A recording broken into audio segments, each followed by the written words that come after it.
everybody, and welcome back to A Creative Cast, where a creative cast of people talk about creative things. I'm your host, Cali, and today I have with me... I'm Chris. That's not true. I'm Chris. I'm Marshaun. Are you? I guess. I was going to say I'm Marshaun, but I forgot and just said I'm Chris, so I apologize. A few seconds in, already dropping bits. It's okay. We are not an improv group. That was my speaker. That was speaker. That was my speaker turning off. Oh, I thought there was some sort of superpowered echolocation bat in my apartment. This is the first time we've ever recorded in your apartment. Yes. Yeah. Yes, we are in a new space. Yes. So if it sounds different, blame Chris. Yes, I'm sorry. Chris. Yeah. I'm sorry. It's not my fault. I'm moving. You're moving, we're moving. Yeah. So, welcome to the apartment, everybody. I hope you like how it looks. Really wanted to show you guys this place for a while. It's, let's give you a whole tour.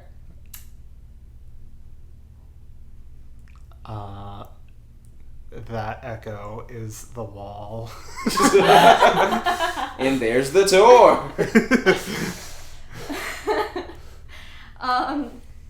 So yeah, if you couldn't tell from the title, we're talking about Encanto! I know in the last podcast we talked about having the next one be about existentialism, but we're all a little too sad for that right now, so we decided to watch a Disney movie instead. Yeah, I mean, that is exactly the case. We'll get back to that topic later. Yeah, when we're, less emotionally distraught and we have significant comfort food for afterwards. Yes.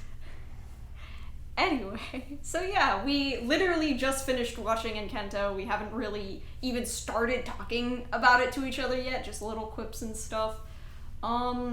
So yeah, initial thoughts on the movie, y'all. I liked it. I definitely liked it. Yeah? I liked it. Encanto was fun. I had a good time. It's definitely not my favorite Disney movie.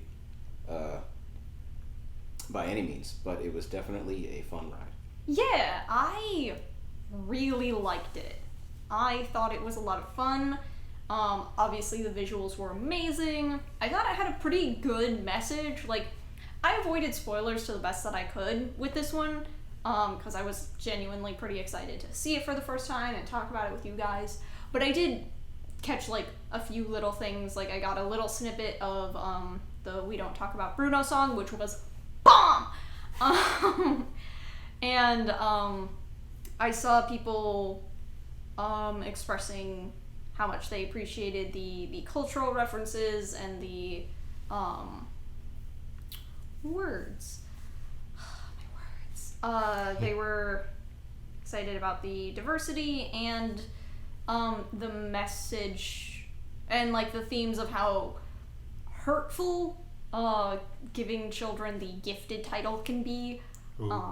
Oh yeah, spoilers, by the way. Yeah, we're gonna have a whole podcast that just broadly talking about things, but not diving too deep. No, just kidding. We're gonna talk about the entire movie in metaphors and ciphers. This is a non-spoilery review. Excuse me. It's a non-spoilery review. Here's the review. It was good. Go watch it. All right, now for the spoilers. Yes, now we will ruin everything. Yes. I feel like that's what non-spoilery reviews always boil down to, is just like, it was good, go watch it, or it was bad, not really worth your time. Yeah. Or it was so bad, it was good, or some blanket statement on whether or not you should watch it. Yes. I don't think you're watching the right people review these movies. I've seen a lot of decent non-spoiler review places, or reviewers. They're just like, well, some things hold up, some comedies not so good. They won't tell you the specific jokes, but you get to hear what they thought was noteworthy about the film without telling the whole plot. And won't it basically boil down to whether or not they should go see it? Doesn't every review boil down to that? But like, that's like with broad terms without you actually being able to talk about the specifics of why. I don't know. I'm ruining my own argument and invalidating it. Let's move on. Anyway, all that to say, we are moving into spoiler zone. Yes. But yeah, so I enjoyed it. I liked the layers of the story and its message. Being somebody who's very close to my family, it kind of, the whole like family vibe really gave me good feels. I was very curious before seeing the movie what the setting was gonna look like, because the trailers showed a variety of places, and although it was like shown in some of the trailers, not all, but some of them, that like the house is a lot bigger on the inside. Haha, it's hard, or like Doctor Who jokes. But I wasn't sure how big it was, and there were certain parts of the trailers that made it look like the main heroine, Mirabel, going to other places, things outside of her house. And I was really curious how that would be, because I was like, wow, this place looks really cool. It'd be a real shame to leave it. And we didn't, so that was nice. Yeah. I didn't really consciously pick up on that during the movie, but they really didn't go anywhere. Yeah, they didn't leave the house, but they still used it to the most that they could. They were just like, all right, magic house with magical doors and rooms, let's have fun with that. Actually, I was waiting the whole time in this film for someone to say, you have to go find these pieces in this place and go far, far away, and they never did.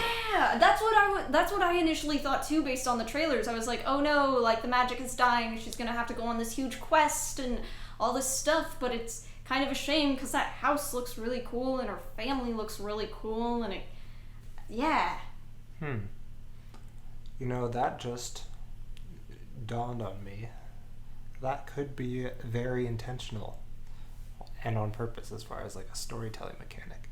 Yeah, true. Because, so like, I might butcher this explanation, but I believe in you. I think it could have been an intentional move on the director, screenwriter, whoever is responsible for this decision, to focus it on the house, because one of the major themes, and not to get too far into our discussion, but one of the big takeaways from the movie was the Abuela's realization that she was kind of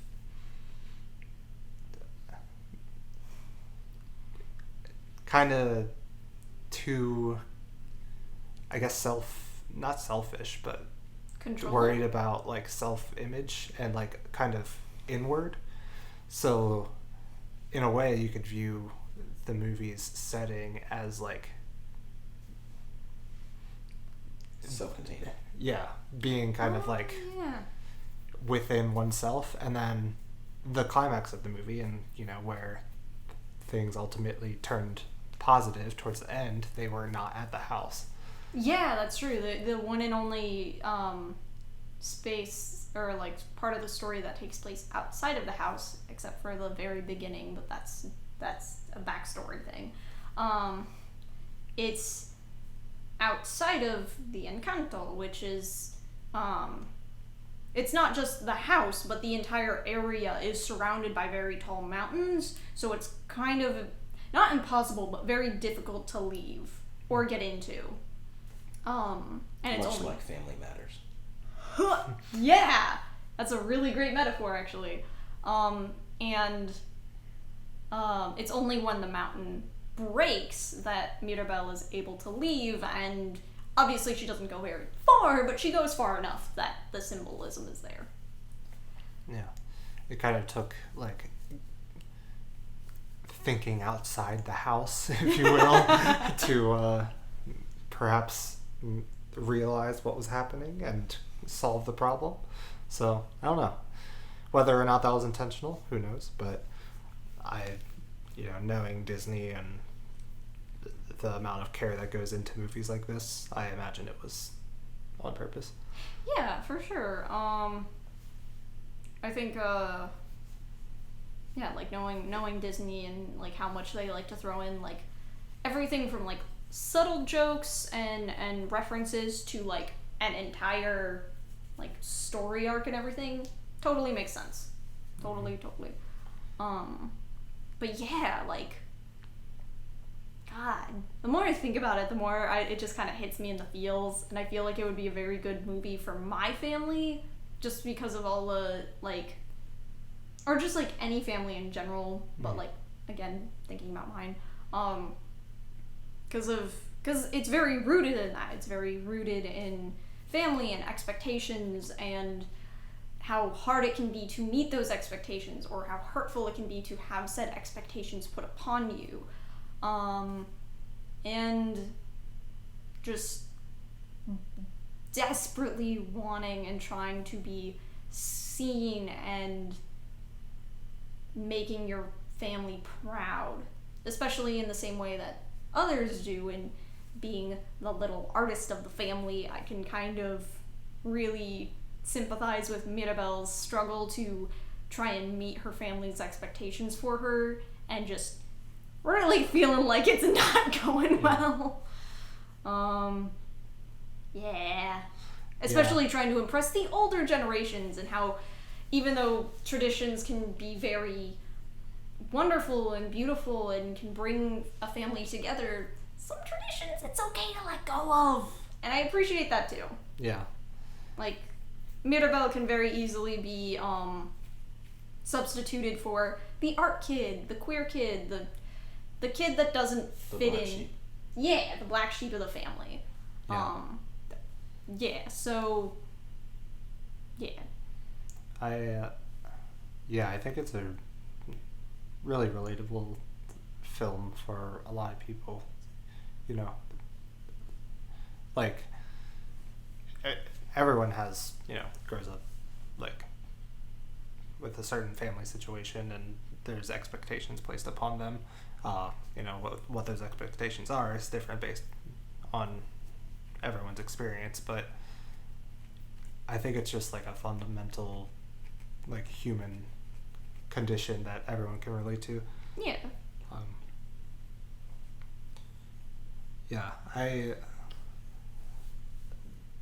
I really like what you said about the theme of, like, the gifted title being, like, possibly a toxic thing. Show of hands, all the people who were labeled as gifted as a kid and now struggle to live a basic life now. Yeah. Raised hands. This is my virtual raised hand. Yup. Yeah. It's hard. Yeah. I like that theme. I like the theme of, like, family image and family roles getting in the way of actual family. Yeah. Like, yeah. That's probably my biggest takeaway, and something that hit me the most was what's the point of the family if it's just trying to meet the image of a family and not and not actually being familial. That is oof. So damn, I feel like you just hit it right on the mark with that. Damn, ow. Yeah. So I think that's what they were aiming for, and to me they did a great job. Yeah, no, I agree. Like, I feel like there's a lot of layers to these issues, and I feel like they addressed, I'm gonna go with most instead of all, because I can't think of, but the family matters can be complicated, but I feel like they did a good job of addressing a fair amount of those issues in this one movie. Obviously, there's more to be explored, and there's only so much you can do in a movie's time frame, but for what they had, I think they handled it really well. Marshaun, you've been quiet for the 14 minutes and almost 15 minutes we've been talking. Got any comments? Anything you'd like to say? I thought the movie was nice. I didn't love it. I'm not upset that it didn't go outside of the realm of the house. Like we said, it seemed like the story was meant to be kind of self-contained. And I feel like it, in doing what they did environmentally, by like giving us a lot of, I want to say, because it's a musical, the exposition obviously is handled a lot through the songs, so pacing in films like these can be kind of quick. Especially, I wouldn't say that this movie heavily relied on its musical notes, but they were pretty integral. So a lot of the exposition and everything is taken care of through song. You have the opportunity to change backdrops and change backgrounds, and through the personal imaginations of the characters, you get to go to different places without ever leaving the central location. So I think they used that pretty well with the musical aspect of it and keeping it in the house and in their little place in the world. I can see that. Maybe I wasn't paying enough attention. I'm not really sure where they were. I think it's supposed to be Colombia. I thought that too. Yeah. And that most likely is the case. They may have even said that in the film, so I'm not saying that it wasn't there. I'm just saying that I missed it. But I didn't feel like it was important, which kind of, I think, takes away from a lot of what people wanted from the film. Like, the story is a very relatable one that people can just place themselves in, which is great for relatability. But do I feel like I learned anything about the culture or anything specific to the people in the movie? No. I feel like the movie could have taken place anywhere and the same things could have happened and it would have been the same film. Yeah. So if there's any one thing that I didn't like one major thing I didn't like about the film, it was that.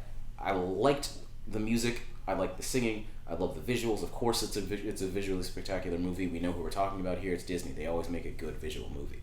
But a movie is not just visuals, and it is not just music. It is also a good story. And I feel like this story, while good and relatable, wasn't anything special. That's just my 2 cents, but I don't want to go poo-poo all over this movie because it was really good. Yeah. I would say anybody should watch it at least once. It's a good experience. I just don't think it was very... And maybe this is playing into the theme of the film. It wasn't exactly very special. Yeah. I know that was something that we were talking about previously, how Disney's been doing a lot of these culturally diverse films lately, but their story has been really playing it safe instead of really diving into these cultures that have rich histories and stories and mythologies. They're setting the stories into... They're taking relatable and, for I guess lack of a better term, safe stories and placing them in these culturally diverse areas. And on one hand, that's great. That's really cool that we're even getting something that isn't just straight white man go save pretty lady. But as somebody who is a fan of mythology and is a fan of learning about new cultures, it is quite the shame to see them not take full advantage of the culture's resources. But at least we're getting culturally diverse films to some extent, and it's a step in the right direction. Jumping into the visuals, yeah, I thought they were really spectacular. The film was very colorful, and like you said, they really took advantage of making the musical numbers feel more. They took advantage of the fact that it was animation and it was a musical, and they really made the musical numbers really colorful and really bright and really fit into what was going on in the songs. And the songs themselves were amazing. I mean, expect nothing less of Lin-Manuel Miranda. I heard that the songs were really good, and they didn't disappoint. Like, Pressure Cracks, or whatever, the one that Luisa sings, was awesome. And I also really liked We Don't Talk About Bruno, which I had heard was really good, and I had been resisting listening to it. I heard like a few little lines before I had actually gotten to see the movie, and they were so good, and I was like, waiting till hear it in the movie was a struggle.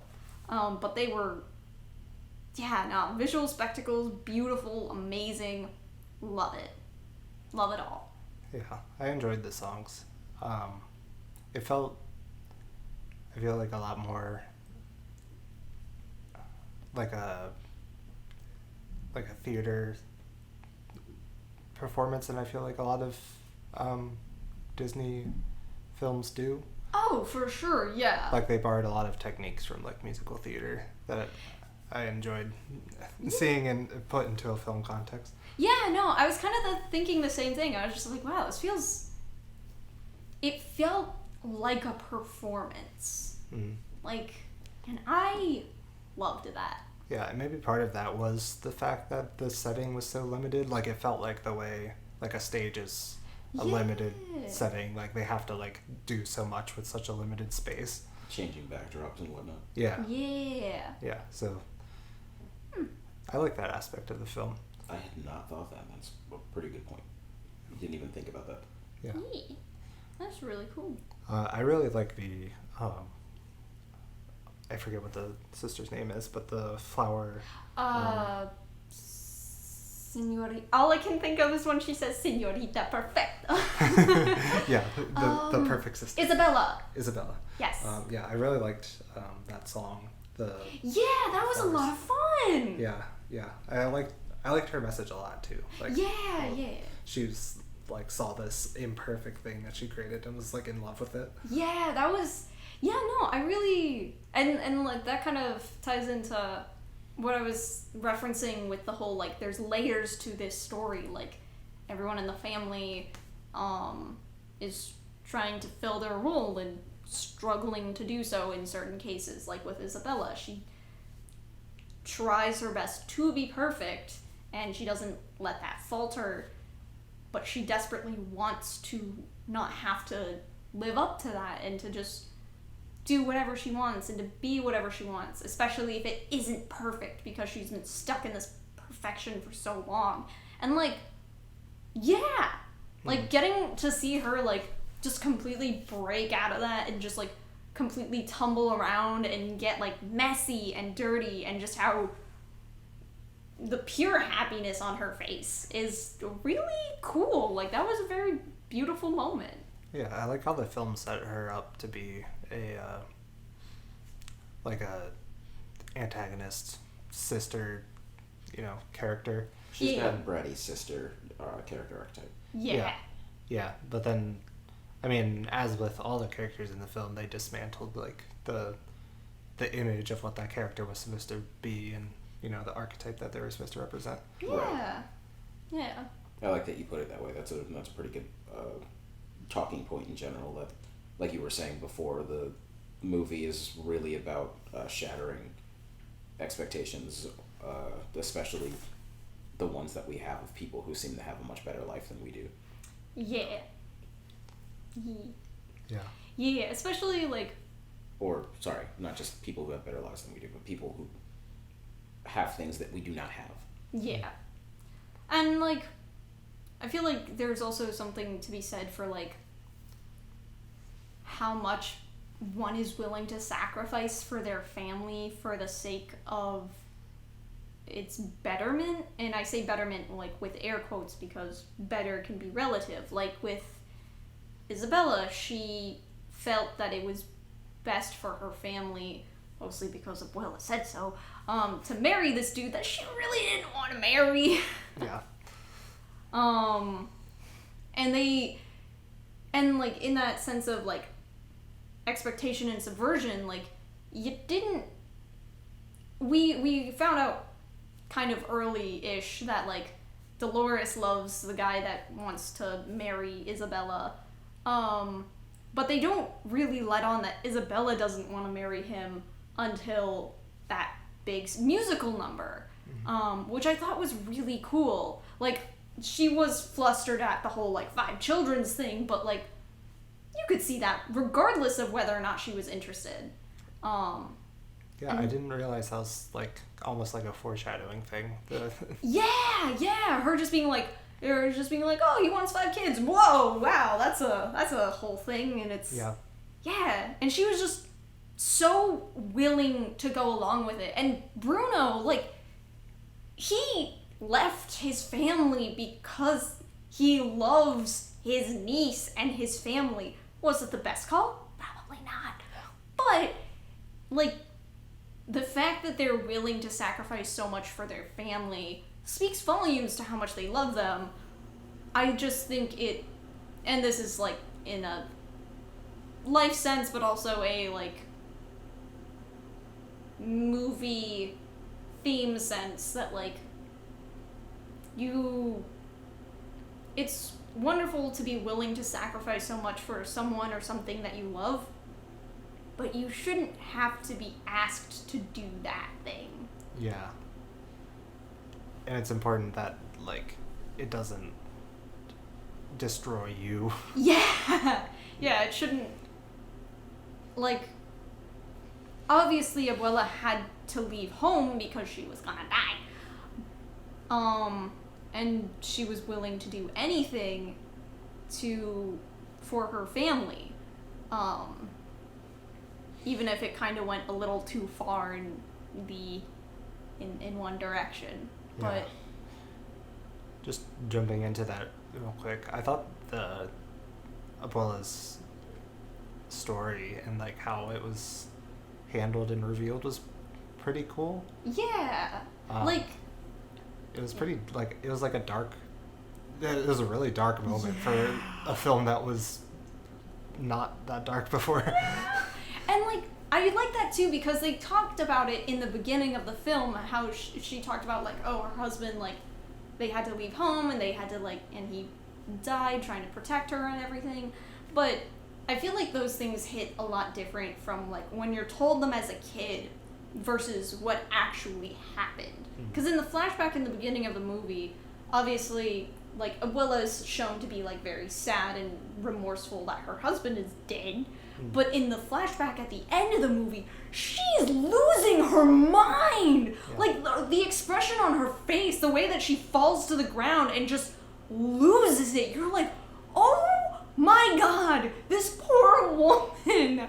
Yeah. She has 3 babies! She just lost her entire home, and her husband just fucking died in front of her. Like, you're like, oh god, you feel for her. You're just... Well, that's the implication. Well, yeah. He might not have died. He could have also just been brought back as a slave.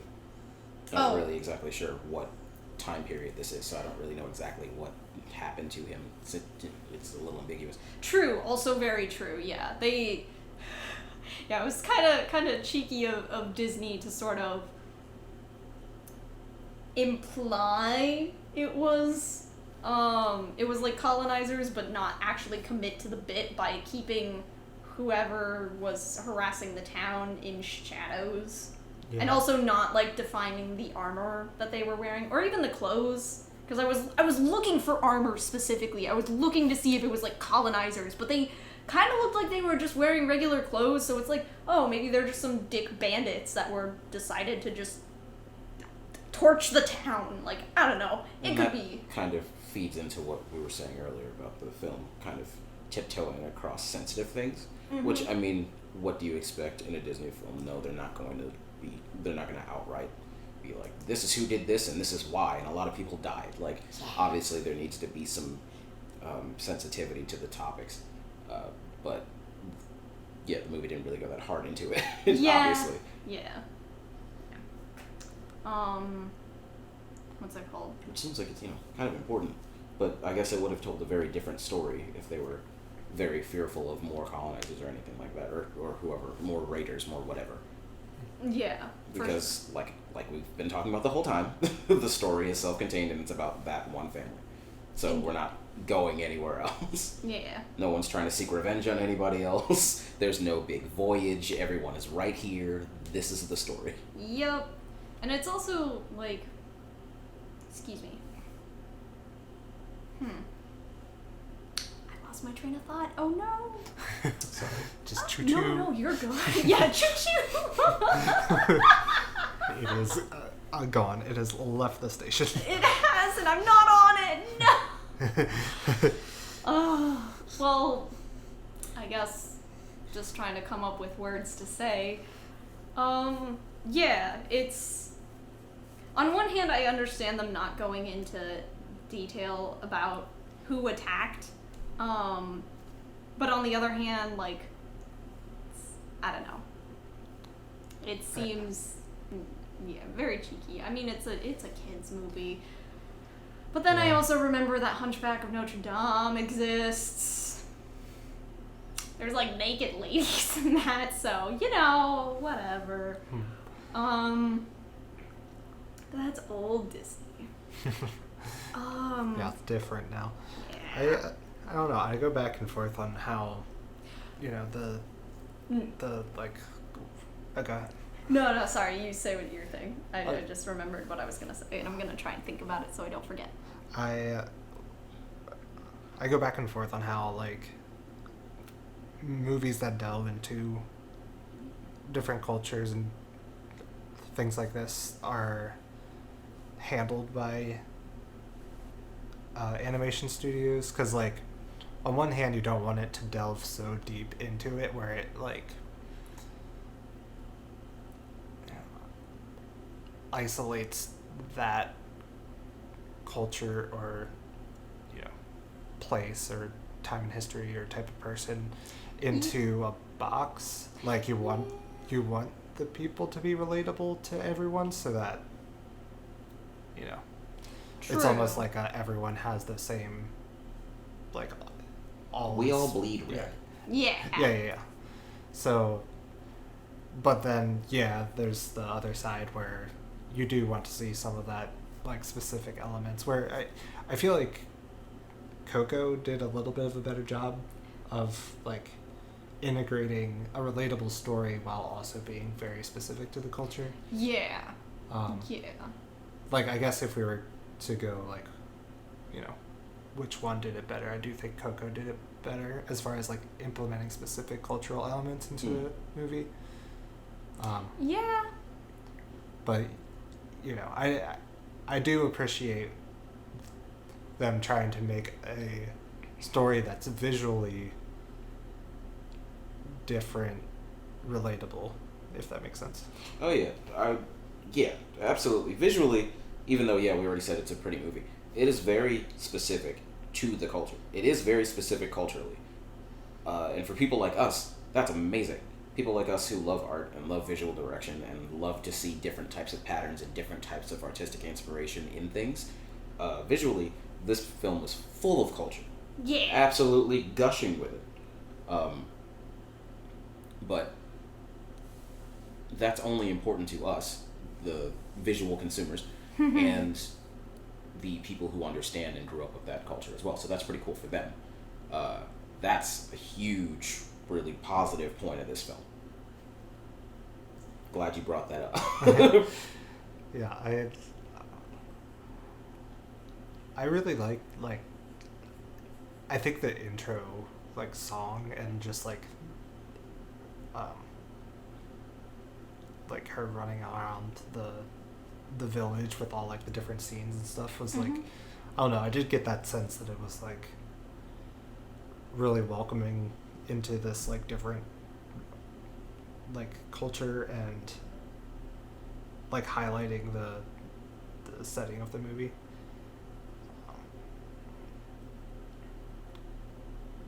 Yeah, that was probably one of my favorite scenes, was just, like, the opening. Yeah, that was very fun. They really, yeah. Did it feel at all like Moana's opening, though?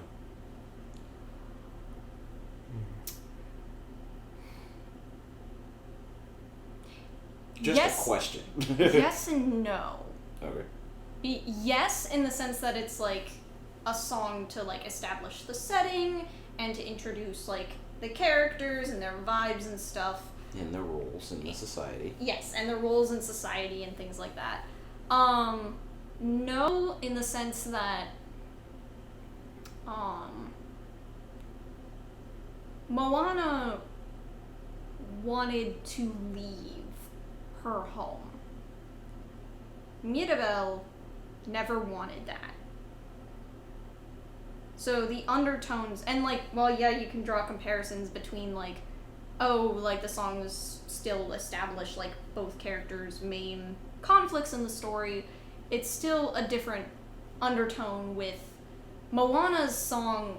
In the beginning, she talks about constantly wanting to go to the ocean and then slowly accepting her place in society and her place as like the up and coming chief. Absolutely. Yeah. Mirabel is just like, haha, this is my family and my village and I love them all. Don't talk about me, please, because I have issues. Yeah. That was a really, like, I don't know, it was a cool way to set up that character. Like, yeah. Like, this song's about everyone else, don't look at me. Yeah, even like they're just like, oh, what about Mirabel? What about you? And she's like, oh, stop, please. Yeah. And speaking of the beginning of the movie, I did want to talk about the plot and like just like time structure that they went with, like the starting with the ceremony of someone that's younger than Mirabel.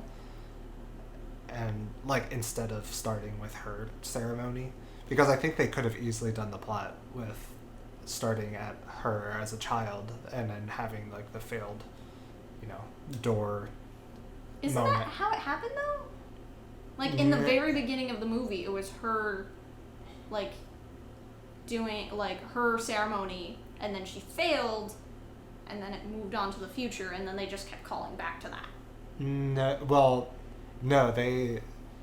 Or do you mean like having the full ceremony? Like spending... Because with Antonio, they spent like the first arc establishing that, kind of. But like the very like first 5 minutes of the movie was Mirabel trying to open her door and nothing happening.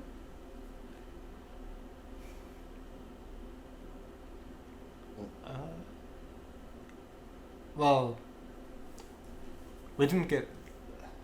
Unless I'm remembering things incorrectly, we didn't get, like, the visual of her, like, failing to open the door until the flashback during Antonio's Oh, yes, you're right. sequence. Yeah, they cut away from her doing that, and, like, as she reached for the door, we didn't actually get to see it disappear until later. Okay, you're right. Yeah, it was like, which, by the way, I just wanted to say that the match cut that they implemented between like Antonio reaching for the door and then walking up towards the door and then her walking up towards the door, and like that seamless transition was really nice. Yeah. And also the transition at the end of the movie into Abuela's flashback, the way they handled the transition between present day and like past was really good. Yeah, the transitions in this movie were so seamless and they flowed so goddamn well. It was amazing. Yeah. But I just thought it was interesting that they spent so much time using Antonio's story, like kind of, I don't know, what do you guys think of them using Antonio's story, like as opposed to just starting with Mirabel's like arc? I think it works better that way because we can kind of figure sort of like, and we get it throughout the movie, like what happened and everything with Mirabel, but I feel like emotionally it hits harder to have to watch someone else get what she's always wanted. Like, I feel like that emotionally just is a bigger gut punch, especially because him being her family, she's genuinely happy for him, but it also just sucks to watch someone else, like, not get what you've always wanted. Because I don't think for a second that Mirabel would have wanted Antonio to not have a gift. I don't think she loves her family far too much, and I'm sure she wouldn't want somebody else to be dealing with stress that she's dealing with. And I kind of got that from the conversation she was having with Antonio, just the way that she was reassuring him, and it was just like, there's no way that you're possibly going to have to, that you're not going to get a gift, like, that's just not even a thing, like, and how she walked up with him, even though she really, like, emotionally and, like, mentally just did not want to have to go through all of that again and walk up to the door. She still went with him because he was scared and she loves him. Like, it helped to develop her character as like a selfless being. Selfless, humble. Yeah, and shows like how much she loves her family. Like the fact that she was willing to relive one of the most painful things that she's probably gone through up till that point, because she loves her family. And she, like, I'm also like, Antonia's adorable. What was she gonna say? No, fuck you. Yeah. Screw you, Antonio. But yeah, no, she was legit, like, just very genuinely happy for him. And, oh, God, that hurt to see. It's like, oh, meet him out. Yeah. Yeah, it does really play into the whole, family theme. Like, rather than it being, like, an arc about Mirabel and Mirabel's overcoming her own thing. Yeah. It's about, the idea of like togetherness and it's whole. Yeah, it's about family and being there for each other and doing your best for the people you care about. Even if that means doing something you don't want to do. Yes.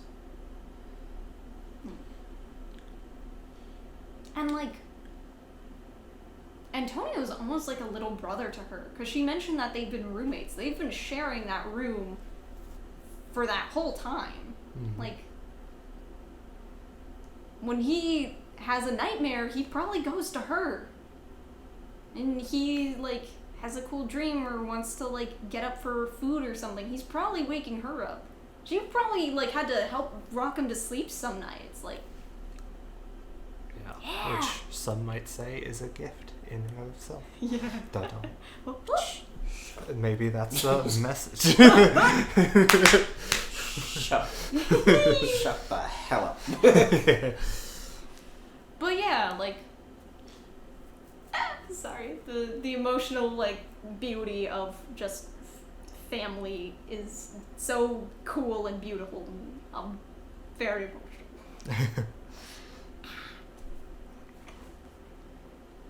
Yeah. Speaking of emotional things, I wanted to talk about real quick at the moment that the house crumbled and like just how well handled the visual treatment was there. Like, it went from this like bright, saturated, colorful, vibrant movie to just like basically black and white. Yeah. Which I found, I really admired as, like someone who loves color theory and stuff like that. Yeah, no, that was really cool. And also just like how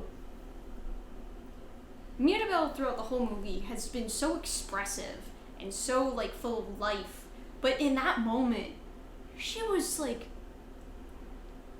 borderline dead. Her mom asked if she was hurt and she like shaked her head, but ever so slightly, like if you blinked you would have missed it.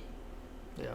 Like, my God, she was just so distraught. And, like, Casita is, like, a member of the family to them.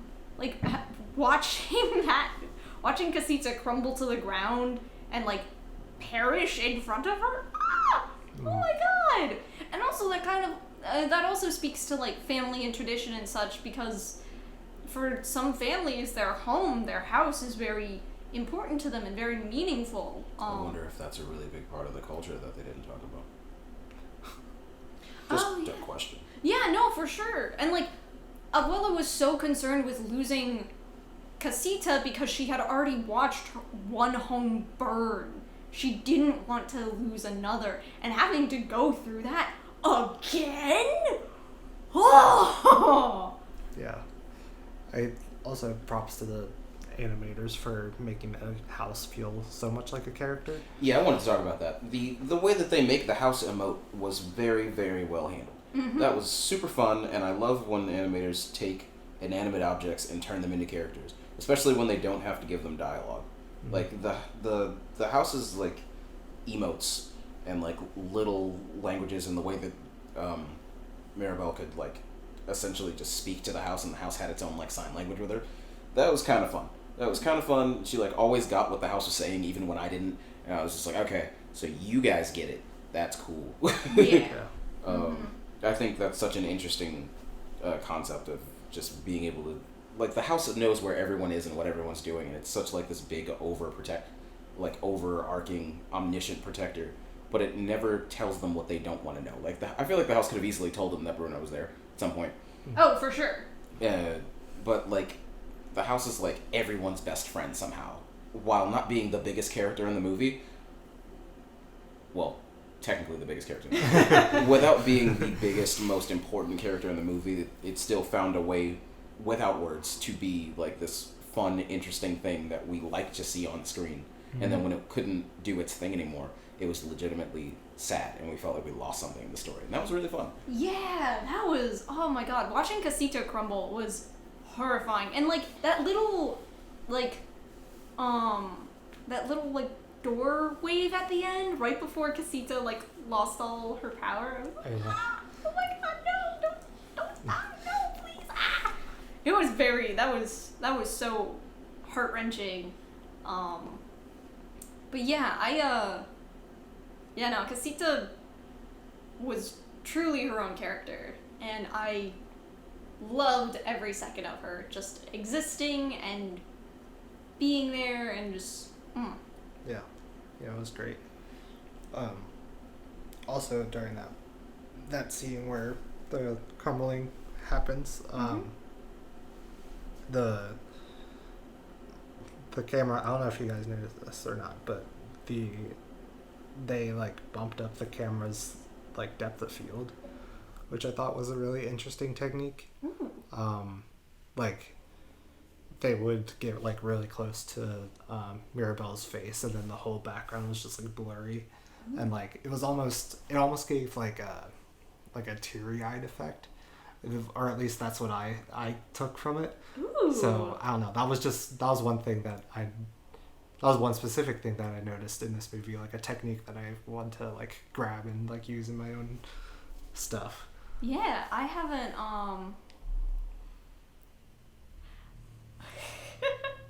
I didn't notice that, but yeah, that's really cool. What scene are you talking about? When the house crumbled, with all the smoke and everything?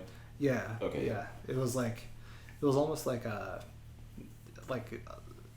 hazy treatment of like the background. Like they bumped up the depth of field in the camera. It's a really, I don't want to say typical, but it's a choice that is used a lot usually after like, I typically see it after like big explosions in film where it's just like, oh, I can't hear anything, and there's this loud high-pitched noise. Yeah. And it just kind of blurs everything, and you only really see the main characters in focus while everything else is kind of like smoke. It's a little blurry, it's a little hazy. It's interesting because you could say that was the quote-unquote bombshell of the movie, and after it happened, it kind of left everyone in this like state of shock. So it is interesting how that was captured while nobody was hurt in this quote-unquote explosion or like the crumbling of the house. Emotionally, it carried so much weight that it felt like a bomb had gone off in their faces. Mm-hmm. And that was really well handled. Yeah. Also, freaking Casita's commitment to protecting the family, like forcing everybody to get out of the house as she's crumbling, and like protecting Mirabelle. Just, oh god. Yeah. Casita's the best character. Casita, #1 Disney character. I mean, honestly, yeah. Best character in the movie. Yeah. Oh god. Only character traits, no character flaws. Exactly. Yeah. Perfect. God damn it. The fucking emotion is good. Ah. I thought, like, the idea of having all these different, like, giant rooms that are dedicated to each character was fun. Like, speaking of the house, like, you know, all these, like, giant, like, worlds that are specific to, Each character? yeah. Yeah. Like, it allowed kind of, like we said before, the different setting changes without, like, actually traveling anywhere. Mm-hmm. So that was a cool idea. Yeah. Would have been cool to see more rooms, but, like, I get why we didn't. Because, like, there was already a lot going on and a lot to see and do, so, like, I can understand how trying to show off everyone's rooms would have gotten very cluttered. Even if, like, they did it in a musical form where we got to see each room for, like, a second, like, I'm guessing the rooms would have felt too big to really have been able to appreciate in that second. Yeah. So, I understand why they did what they did. But yeah.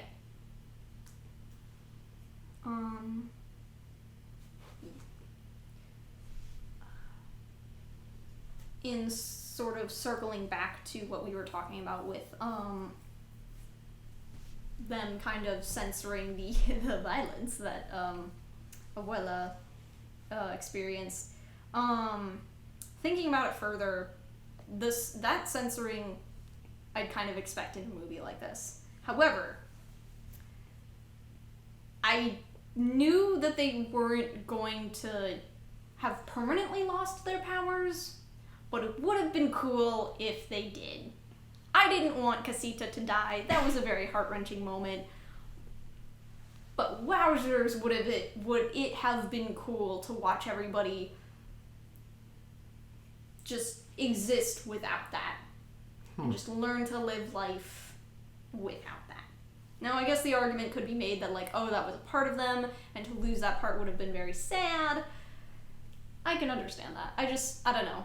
That would have, like, they went long enough without their powers. Like, they rebuilt the house without their powers. They rebuilt it with the help of the community, which is also another good theme in Community. And, like, giving into the, because, like, the family was always like, oh, we're using our gifts to help the community. It's all about helping each other. Yeah, which I think kind of, you know, highlighted was a cultural thing that they very intentionally put. And it's something that would probably, you know, separates this film from others that could have followed the same story structure. Yeah, I got you. Yeah. And I appreciate that. I appreciate the focus on community and being like, hey, like, we have these gifts, but they are for the community. They have a purpose. They have a meaning, and it means something to everybody. Yeah. But yeah, I don't know. I don't think they should have gotten the powers back. I wasn't expecting them to, and I didn't think that they would, and I was kind of hoping they didn't. It was kind of like a Raya moment when Yeah. oh, what's the dragon's name? Sisu. Sisu came back. Yeah, it's like, nah, she should have stayed dead. Yeah, Disney has a thing with leaving Making characters dead. They just gotta squeeze in that the endings have to be completely happy. Everybody needs to live. There needs to be no sadness. You know? The only nobody gets to permanently lose a leg because you're not cool. Unlike freaking DreamWorks, who let Hiccup lose a leg and just stayed like that the whole time. Luca's dead. Huh? Luca's dead. He was born without an arm. Luca's dad? No, not Luca's dad, sorry. Luca's friend's dad. The fisherman. Oh, yeah. Fisherman dude. Born without an arm. That was it. The plot didn't need to be about him not having an arm. He just didn't have an arm. That's cool.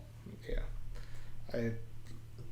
Maybe that's something that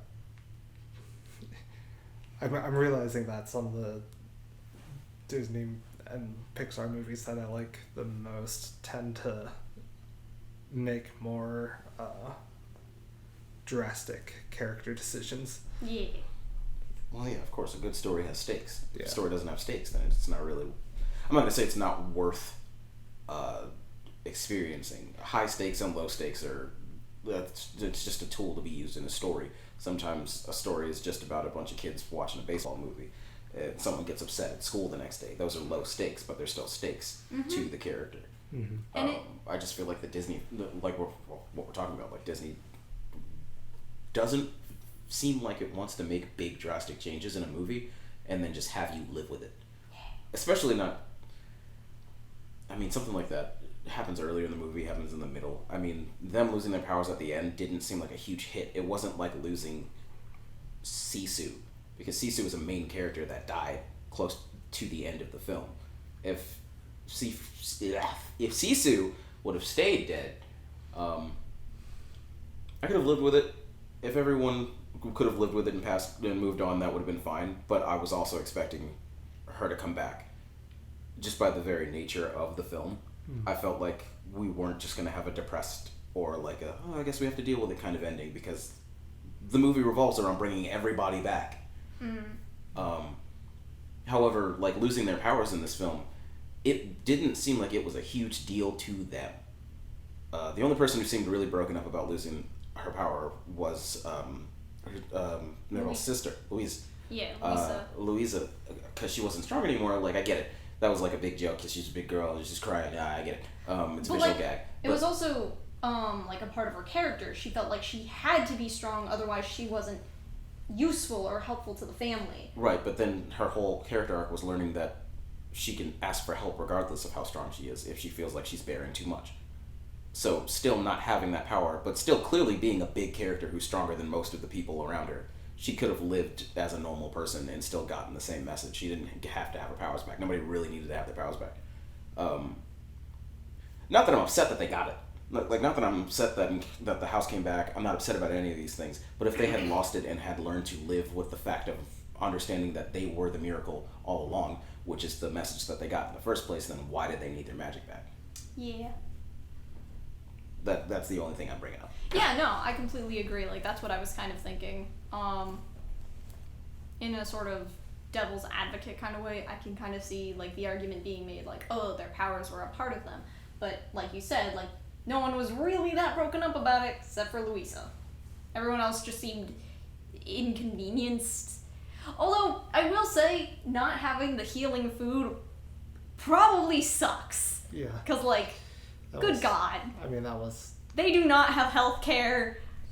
I didn't see a single doctor. They probably didn't even need to study medicine because they had that, and now they're kind of fucked. True. Can you imagine how many, like, childbirths went well because they had her? Yeah, true. I don't think that's how that works. But moving on. Just eat a cookie while you're in labor. Like, I don't think that just makes the pain go away. Well, the aftermath is what I'm saying. Childbirth is a very strenuous, very difficult endeavor, and people don't always live through it, especially back in whatever time this is taking place. Would be nice to know. Yeah, that would be nice to know. But yeah, the point is made. The point is made.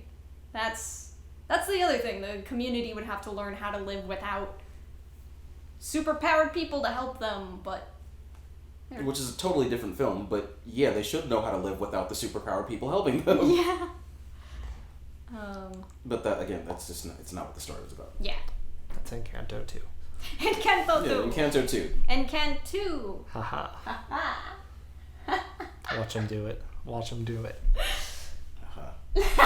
Yes. ENCANTOO.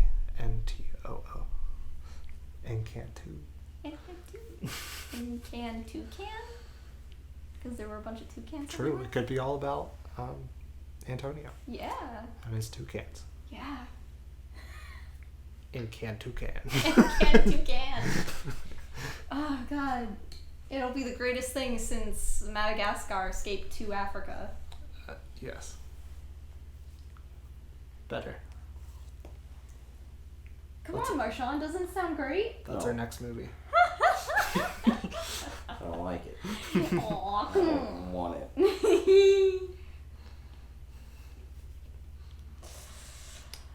Anyway, overall. 1 to 10, Chris. I don't know. I'm sure this rating will change. But I'm giving it... First impressions are an 8. First impressions are an 8 from Chris, an 8 out of 10. Alright. Marshaun. Excuse me, by the way. Like a 6.5, 6.7. I genuinely did like this film. I just didn't love it. Carolyn. I think I might be with Chris. I think I might say an 8. It was good. I had a really good time. This is definitely something I want to show my family. I think this would be a fun film to watch together with them. I feel like I can already see like my brother relating to the Pressure Cracks song. Oof. Yeah, there's definitely a song for everyone. Yeah. With the global kind of like relatability. For sure. But Families are complicated. families There are definitely songs for all of that in this. Yeah, families are complicated. And I also, I appreciate, I mean, we talked about it before, but like, they're striving to be a perfect family and realizing they're not. And just kind of like learning to deal with that. It's okay that we don't have to be perfect, but we just gotta make sure that we're here for each other. And I appreciate that. Because it's like, yeah, because the story wasn't about Bruno disappearing, but it was addressed. And God, it was so sad to just see him living in the walls. Yeah. Oh my God, the poor guy. Yeah, he was a interesting character. Very interesting, but I love him. Yeah, I like. Beautiful rat boy. Yeah, I like the glowing, like, green treatment that he got. Yeah. It was cool. It's well designed. I also appreciate like his sort of I don't know. I love how he connected with Mirabel over being the odd one out in the family. And I like that there was an odd one out in the family that did have powers. Bruno had powers, but he was still kind of looked down upon by a fair amount of people because they saw him as a bad omen. Which is probably what gave him all those, like, quirks and, like, tics of him knocking on wood and doing all that stuff. Speaking as someone who does that herself. That's something that he probably developed because he was called, like, a bad omen for so long. Like, oh, poor baby. Yeah. He needs therapy. Yeah. It was. I like that his character was like. It was all about it highlighted the idea of kind of like misinterpreting someone's intentions and like placing a negative image on someone that doesn't deserve it. Yeah. You know, Mirabel got that negative image through the vision of that was cast upon her, and then Bruno got the negative image by, you know, being the one to say that there's a bad thing coming. Yeah. And it's like, it's not his fault. Yeah, no, literally, it's not his fucking fault. Also, like, I don't know. I can understand being mad at Bruno for, like, the whole rain thing, but it was kind of her fault for overreacting. I don't remember her name. Weather lady with the adorable husband. Yeah, true. I don't remember her name either. Yeah. But, like, still. If that's the case, if the case is that Bruno was always discriminated against because of his ability to foresee not the best futures, which honestly we could go even deeper into that. Like, are all of his, does he only see bad futures? Because it seemed like at the end he saw a future that could go one way or the other, so it wasn't always bad. I don't know. We're not going to talk about that right now. But if that's the case, that Bruno was being discriminated against in his family forever, and how do you say her name? Mirabelle? Mirabelle. It's Mirabelle. Okay. Because I keep hearing Merida in my head. If she was already like seen as like a bad omen from the beginning, like when she didn't get her magic, I guess that means like every little mistake she probably made from that point on in her life, she would just think that she was doing something to not make the family proud, which is really sad when you think about it. Yeah.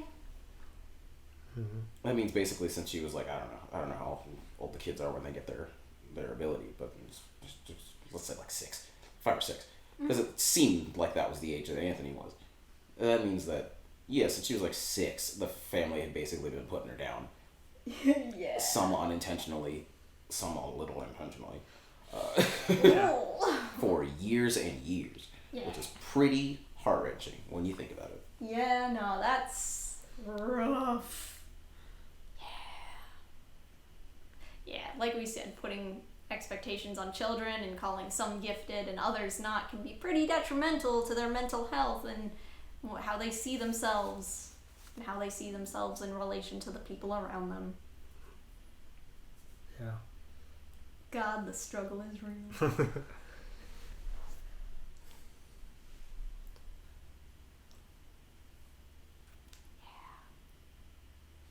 Well, I'm pretty much done with this film, unless there's anything else you guys want to touch on. The only other note that I have was that the anteaters were adorable. That's literally the only other note that I have. Nice. The anteaters were adorable. The anteaters in Antonio's tree room thing were my favorite visual thing in this movie. Yes.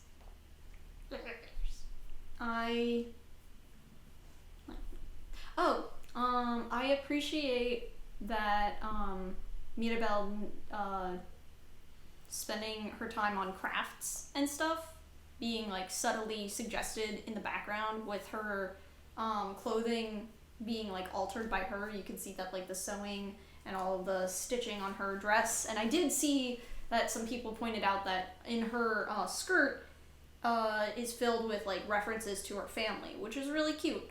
And how she's like knitted and she's done all of these things. She's a very crafty person and very clever in a lot of ways. I appreciate that, like, that was a very good example of show don't tell. Yeah. They didn't tell us that's what she did with her spare time. They didn't tell us that, like, since she didn't have a gift, that's what she put her time into, being a creative and clever person. That was just shown, and I appreciate that. Yeah, I can't say I consciously noticed that the first time, so I'll have to keep an eye out for that. Yeah, I pointed it out earlier. I told her, I don't know if you heard me, I said that she was editing her clothes.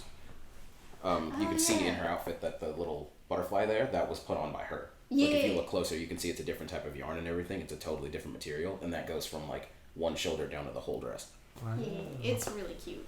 I appreciate that very, very much. And even her bag that she carries around, it looks like it was made by her. Yeah, it was. And the present she gave to Antonio was also edited with the same yarn. Oh, so. Yeah, she made that too. And, like, all the little gifts that she, like, the cute little, like, flower candle things that she made for her family. That was also, she said that she made that. That's really cute.